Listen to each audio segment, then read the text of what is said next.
Welcome to the Happy Black Woman Podcast, where we're on a mission to empower women to transform their lives through personal development and entrepreneurship. We bring you all the information, inspiration, and motivation you need to create a life of happiness, success, and freedom. Now, please welcome your host, the happy Black woman herself, Rosetta Thurman. Hello, everyone, and welcome back to the Happy Black Woman Podcast. I am thrilled to bring you another amazing Black woman entrepreneur from our inner circle. Today, we are talking to Cori Willis, and it's really been a pleasure to get to know Cori, and I'm excited to introduce her to you today. Welcome, Cori. Hi, Rosetta. Thanks for having me. Thanks for being on the show. I always like to tell everybody, how I met my guests and where they came from. So just to let you guys know, Cori is a member of our Happy Black Woman Mastermind, and she has been doing some amazing work to share her gifts with the world and help people in business. And we'll hear a little bit more about Cori, but I just wanted to share with you guys that she has been on this amazing path to turn her passion into her business, and her story is very, very inspiring. So for everybody who doesn't know you, Cori, can you tell us a little about your mission and the work that you do? Sure. Thank you, Rosetta. I am an entrepreneur, an educator, an advocate, a speaker. And what I do, and I've done this for years, I'm just now turning it into a business, but what I do is I help people identify or confirm their God-given gifts, and then I help them to create or build their businesses around those gifts and align those businesses with God's word. And the goal is to help people find personal fulfillment while honoring God and adding value to their communities and to the kingdom at large. I love that, Cori. And just based on how you said it, what you said and how you said it, I know that there is a very specific reason why you are drawn to this kind of work. So give us a little more insight into your why, like why this work, why this group of people, what is it that had you turn this gift into a business? So in my other life, I do a lot of business consulting. And one of the things I do is I talk to entrepreneurs about the problems that they're facing in their business. And one of the things that I notice all the time is that often people's businesses are not aligned with their gifts, or they're not feeling fulfilled by their businesses. Their businesses aren't contributing anything in their minds, right? It's not contributing in the way that they want their businesses to contribute. And so I also, in my life, I've also had a similar struggle, right? There's this particular type of pain when you know that God has a plan for you. You know that he wants to use your life for something big, but you can't figure out what it is. And my version of that struggle was bouncing from career to career, from city to city, degree to degree, looking for the thing, right? And so once I realized that this is such a common problem that people are feeling, I thought I could help people with this because I've been through this. I've seen it. I've helped other people through it. So that's how I got here. Mm-hmm. Yeah, I love what you said about the pain that comes from not really using your full gifts in not just your business, but in your career. When you're talking, I was like, it sounds similar to the struggle that people have when they're in a career that doesn't have anything to do with the gifts that they were given, the purpose that they feel that they have. And it's interesting how we could get the same issue in our business when we're in charge of the business. At work, you're not really in charge of what you do as much as, being an entrepreneur. So I'm curious about where that comes from for entrepreneurs. What do you see with the type of people that you work with and speak to? Like, what is that about? If we are in control of our businesses as entrepreneurs, why would we not do what it is that we were called to do? I think we all make some similar mistakes, right? One thing is often we let a degree dictate. We try to tell God where we're supposed to be based on our degree. Mm-hmm. We've got a biology degree, we've got a nursing degree, et cetera. And that may or may not be what God has in mind for you. So sometimes we try to limit him by telling him, well, our degree is in this, therefore we should do this. I also work with some people who have gone into family businesses, right? So this was their father's dream or their grandfather's dream. It may or may not be, or their grandmother's dream. It may or may not be their own dream. I think another reason that people can find themselves in this situation is listening to or worrying about what other people think. And that's a problem, because when you let other people, or you let pressure that you feel from other people dictate your moves, then what you're really doing in that case is you're trying to replace God, right? God is supposed to be directing our lives. But some people pick prestigious businesses because people will be impressed by them, or an opportunity comes along and everyone around you is saying, oh, you can't let that get past you. You have to do that. And so you do it instead of listening to what God has to tell you. I think another way that we can find ourselves in this situation is when we think we're ready for our gift, but we're not ready, right? We all go through a maturation process. God prepares us for the thing that he has in mind for us. And sometimes we try to rush him and we try to take the first thing that comes along, et cetera. And that may or may not be God's best for us. Yeah, there's so much that you said that I know has our listeners like reflecting about what's going on with them and whether they are, I know that we have a very, very spiritual tribe, and we always have this conversation about faith and having faith and going forward with what it is that you feel that you were called to do. But there's a struggle that you're talking about. There's a struggle of what's happening externally, what other people might think you should be doing, or what you see other people doing and you think you should do that, which is all outside of yourself. It's not coming from within you, coming from within that place that spirit can talk to you and you can listen to that voice. So I'm curious. So I want to get some insight into like, how can we avoid that? How can our ladies adjust that if that's where they feel they are right now? Is that maybe they've got off track with what they feel they have been called to do, got off track with their purpose, even though they've known it for a long time, but yet and still they're in a place where they're not doing that, or they're not on the path, they're not on the journey. They're so far from it that it's hard to figure out how to get back. So how can people get started with this process of getting back to their gifts or being in alignment with their purpose? What are some tips you can give us, or some steps they can take? I would say a couple of things. The first thing is, I'll say it this way. I remember praying, God, please just tell me what to do. I'll do anything you want. I'll go anywhere. Just show me what it is. But here's the thing that I know now, Rosetta, that God had been showing me and the people that I work with, he had been revealing the gifts all along. But for whatever reason, we don't want to see them. We refuse to see them. We can't see them, right? In the story of creation, God spent a lot of time helping us to see. And yet, sometimes we refuse to see, or we want it to look a different way, et cetera. So my process is a 3-step process. The first step of the process is I help people figure out what their God-given gifts are. And I don't tell people what their God-given gifts are. It's not a career skills battery or anything like that.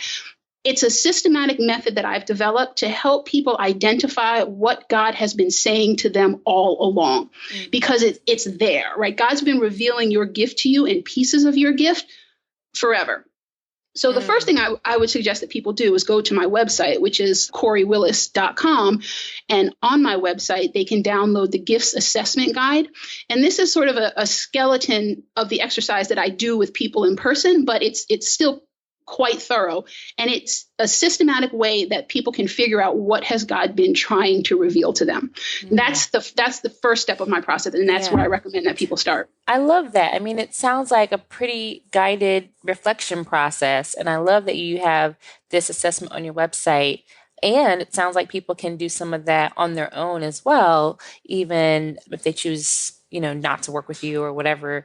They can just start to reflect, and I know that people will come up with some insights from that. So really looking at what has come up in the past that maybe we have brushed to the side, or like I said, not been ready for or not wanted to hear at the time. I remember when I first, started coaching, it wasn't that I wanted to become a coach. I didn't say, oh, I want to be a coach. It was people asking me for help. And I went through this period of wondering like, I don't think that I am a coach or ready to be a coach or whatever. But all these people kept coming to me, and I realized that I am the person that is being placed in their life to help them. And, who am I to say, well, no, I'm not ready. No, I'm not qualified. No, I can't help you, when I am the person that was placed in their life for that reason. So I always tell my clients that when you are telling yourself that, no, I'm not ready, but yet you have all these people asking you for help, you're pretty much arguing with God, because, yes, nothing happens by accident. Everything happens for a reason. So if all these people are coming to you to ask you for help with their health or their business or their relationships or whatever it is, you are that person that is meant to do that. And it just seems like sometimes we push that evidence to the side. Absolutely. Like I said, in my other life, I've done business consulting for years. I've also done legal consulting for businesses with their legal issues, but it kept coming back to the spiritual piece. Like I kept seeing that thread run through everything that I was working with people on. And it got to a point, I think, that similar to what you're describing, where it's like, okay, wait a minute, I can't keep ignoring this part, right? So one of the things I love about working with you is that you are allowing me to restructure a business that I've done for a long time into something that incorporates the spiritual piece, because it's there. It's been knocking on the door, like, you have to address this. And so so I want to thank you for that opportunity. You're welcome. Definitely. So what's the second step we can take? So the second step is more of an individual thing. I also do speaking in group workshops and things like that. But the second step is actually to figure out what business is appropriate given the gifts that you've identified. And I want to make one thing clear. When I talk about a gift, a lot of people think that a gift is a skill, right? They think that it's playing the piano or speaking well or being able to draw. That's only a part of it. Another part of it is that you may have some attributes that God intends to use. So for example, you may be disproportionately, and when I say disproportionately, I mean relative to the rest of the population, you may be disproportionately resourceful. You may have a sense of humor that is uncommon. You may have patience that is beyond what normal people have, right? And God gives us these attributes in addition to our skills because he wants to use them for whatever your purpose is. That is so good, Cori. I have never thought of it that way. I mean, it's a wonderful way to put it, because I know that people often do think of gifts as skills. Like, I was given the gift of writing, and I've been writing since I was a little girl. But in terms of attributes, to just think of, even within the skill, there is a way that everyone writes. There is a way that you do all those things. But even beyond that, there's just a way that you show up in the world that is valuable to people. And when you said that, I thought of just people that I encounter that you just feel and you know that they have, it shows up as like extreme positivity or like a really extreme encourager. Like, you can do it, like everybody, hopefully, you guys know somebody or even have a friend that's that way. Like, she's just like, you can do it. Everything is possible. She just has this light in her. And so many women in our Happy Black Woman tribe have that light. And their eyes are bright. Like, it's just, you feel so good being around them. And that's something that it's not, they didn't cultivate that, necessarily. It's just something they were born with and that they show when they walk out into the world. Yes. And that thing can be such a blessing to so many people, but too often we poo-poo or we fail to acknowledge that these are gifts that God gives you, right? God gives you the gift to go through social groups easily or something like that, right? These are things that we have to take all of this into consideration when we're building a life around our gifts. So the second step in my process is to help people find a business, which is a setting, a product, et cetera, that maximizes the gifts that God has given them. So I like to make this analogy. God sprinkles gifts around, right? He sprinkles them around so that we can build community, so that we all need each other for different things, right? So we're all blessed with different gifts. But imagine when you go to like a potluck dinner and everybody brings the thing that they make the best, right? Miss Ann brings her apple pie because everybody loves that. Mr. Joe brings his lasagna because everybody loves it, right? Everybody brings the thing that they're the best at. That's how we should be using our gifts in our communities. If we can all identify the thing that we do best, the dish that we make the best, and we bring them all together, there's no stopping what we can do as a people, right? But the problem is too many of us are showing up outside of our gifts. We're showing up trying to do somebody else's gifts, et cetera. So I just try to help people find what is their thing that they're bringing to the party. Mm-hmm. Yeah, I love that. What you just said made me think of when we are focused on what other people are doing, it leads to, comparison. And then it causes doubt in our own gifts. Like, wow, I'm not as good a speaker as this person, or, I'm not as good of a business owner as that person, and maybe I'm not cut out for it. Maybe I shouldn't do this at all. And I think when we get into comparison mode, we forget about those special attributes that you talked about, and understanding that there's not one way to do a thing. And just because you can't do it like, whoever, doesn't mean that you shouldn't do it. Right. I agree with you. So the second step in my process is that I help people figure out what that business might look like. Yep. And then I actually do some business coaching, like, okay, this is the business that you want to start. Let's do that, right? Because I do have an MBA, I do have a law degree, so I can help people with that aspect. And for people who are already in business, I can help them align their businesses, align their operations, align their marketing, et cetera, align every aspect, their hiring, et cetera, with God's word, because the Bible talks about so many business topics. I mean, God is very, very clear about how he expects us to run our businesses. So I can just help people align their operations with God's word to give them greater fulfillment and to add more value to their communities and to the kingdom. I love that. I just love what you guys are hearing is really a very specific market that Cori is in. And so many of you are afraid to be that specific, but I can tell you that Cori's work is so in alignment with who she is, and it connects with her specific ideal client.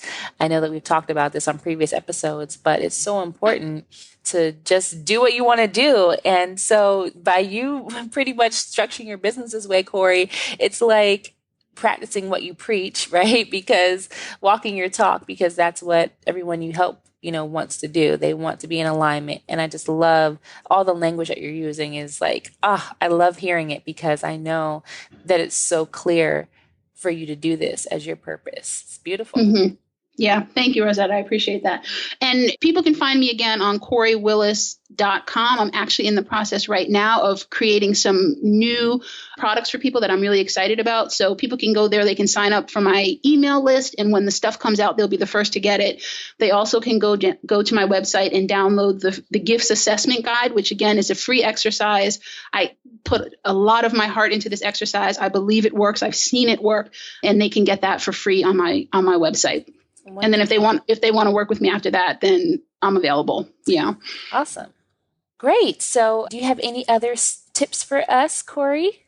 Yeah. I mean, one thing I know about Black women is that we are a praying people. We are a faithful people. The only thing that we often need to add to that is a little bit of direction and a little bit of openness, right? Because praying for revelation, praying for God to show you something, but then secretly limiting him in some way, limiting him to how much money you want to make, limiting him to what industry you want to be in, right? Kind of counters the prayers, right? So I talk about all of that, but that's what I would say. I would say pray, but also be open, and also look at what God has already shown you, right? We pray for him to show us something new, show us something else, right? Send me a sign, Lord. But he's already done it. So that would be my tip for people, to look at what he's already shown you. Yeah. Beautiful. Awesome. Well, I am curious to know what are the things that you do to stay in alignment? I mean, I know you've talked about, the process for people just starting out to get this and to do this, but in your own business, as you're building and growing and all of that, what are the things that you do to stay focused, to stay productive, to stay in alignment? So I am in a unique business, which is the real estate business. And It's an interesting place, one, because it can be such an ugly business, but also because it is a business in which you find lots and lots of people who are outside of their gift, right? So, and I watch this and I have to monitor myself about this, right? So people go into real estate for a lot of different reasons, often because they hear it's a great way to make money. But when you get into it, there are people who do it that you're in the real estate business, but you don't like contractors. You're in the real estate business, but you don't like tenants. You're in the real estate business, but you're not good with numbers, right? So these are indications that you may or may not be in the right business. So basically, what I do to make sure that I don't fall into that situation is I pray about it. And I ask myself, if I had to explain this to my kid, to my grandkid, how would I feel about it? Because it's an easy place to run afoul of God's best. I meditate, I pray. I have a prayer journal. I pray not just for me, but I pray for everyone that I know. And because my thought is that if I pray for blessings for all the people that I know, then it's going to come back around to me. And I also do silent retreats a couple times a year. I started doing that a couple years ago, where I just check myself into a hotel and I just sit there with me, God, and my journal. That's an amazing thing, but that's a whole other podcast. Yeah, I mean, it's beautiful. I know we had Regine on the show to talk about the importance of retreating. And I love that you said that you do a silent retreat on your own, because there's so many different ways to do it. You can do it with a group, you can do it on your own.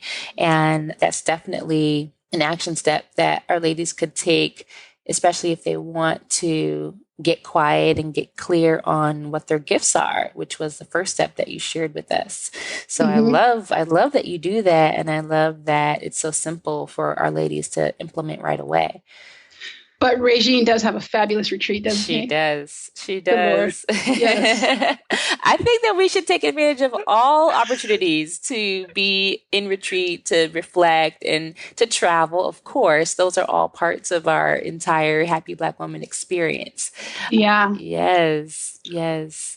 Well, I wonder, in your journey through the different businesses that you've been a part of and the business that you're building now, has there been a book that you have found that has really inspired you and kept you going? So many. My favorite book, I think right now, and I will say for the last several years, because I've read it and reread it a number of times, it's called The Power of Your Subconscious Mind by Joseph Murphy. I'm pretty sure it's Joseph Murphy. It's an easy read, but it is just so incredibly powerful. It basically talks about how we are the co-creators with God of whatever we're experiencing in the world. It's a phenomenal book. So, I don't think that we've heard that recommendation on the podcast yet. So thank you for that one. The Power of the Subconscious Mind. Great recommendation. So, I love that you have this range of experience, and there's so many women listening who are at the beginning stages of their journey. So they are just thinking about diving into entrepreneurship and trying to figure out, can they turn their purpose into a business, or is it something that they have to do at this, do on the side or at their church, or, maybe after work every once in a while. Knowing what you know now, what is the number one piece of advice you would give to that woman who's listening and she's like, I really want to do this. It's sounding really cool, but I don't know. I'm not sure. Should I go for it or not? What advice would you give to her? I would say that the answer to those questions are between that woman and God. And if she takes the first step, I encourage everybody always to take the first step, right? If something appeals to you, and I deal with this in the assessments guide, if something appeals to you, there's a reason why it's on your heart, right? And take the first step and then ask God to course correct. If you sit back and you're afraid to take the first step, God has nothing to course correct. So take the first step, download the guide, go to the website, sign up for whatever it is, and then ask God, what next? What's the next step? But all we have to do is take the first step. Another thing I think we do along those lines, and I am the queen of this, I still do this, you make every decision so monumental. And the truth is, there's nothing you can get yourself into that God can't get you out of, right? So just take the first step. If it's not the thing that God has for you, he will undo it so fast. And so often we're afraid that if we pick a job, we have to be committed to it for 30 years, right? If we move to a city, we have to, commit to living there for 10 years or whatever it is. And we make every decision the biggest decision of our lives. And often it's not. So I would say to that woman, just take the first step, go to the website, download the book or, the guide and then ask God what next. Right. I love it. Beautiful advice, Cori. And I know that this is just the beginning of our conversation. We're just getting started here. We could talk, all day about this. But for the ladies who want to stay in touch with you, what's the best way for them to do that? The best way to reach me is to go to the website, CoriWillis.com, and that's Cori, Cori, Willis.com. And there are, on the website, there's a ton of ways to get in touch with me. I think I've got a phone number, I've got a mailing address, I've got a contact box. They can leave a comment right there. They can download the gifts assessment guide from the website, and then I give them contact information in there. And also, they should definitely sign up for the email list because the new products that I'm telling you about will be coming out soon, and I want them to be the first ones to get it. Beautiful. I love it. So definitely, if you guys want to continue the conversation and relationship with Cori, you should head over to her website and go from there. Well, thank you, Cori, for such an amazing conversation. We went really deep, really fast, and I know that our listeners got a lot of value out of the wisdom that you shared with us. Thank you so much. Rosetta, again, thank you. I really appreciate the opportunity to connect with you and to learn from you. It's been an amazing experience for me and for my business. So I thank you for that. You're welcome. You're welcome. Oh, I love it. Well, there you have it, ladies. Cori Willis. And if you haven't taken a chance to listen to all of our other podcast episodes, you are missing out. For those of you who this is your first episode, you need to go back and listen to all of our previous episodes. You can do that by going to happyblackwoman.com. And until next time, have a beautiful day. Goodbye, everybody. Thank you for joining us on the Happy Black Woman podcast. If you want all the show's notes from today's episode, go to happyblackwomanpodcast.com. Plus, we'll send you a copy of Rosetta's free life mapping workbook. We look forward to empowering you next time. And until then, do something this week that makes you happy.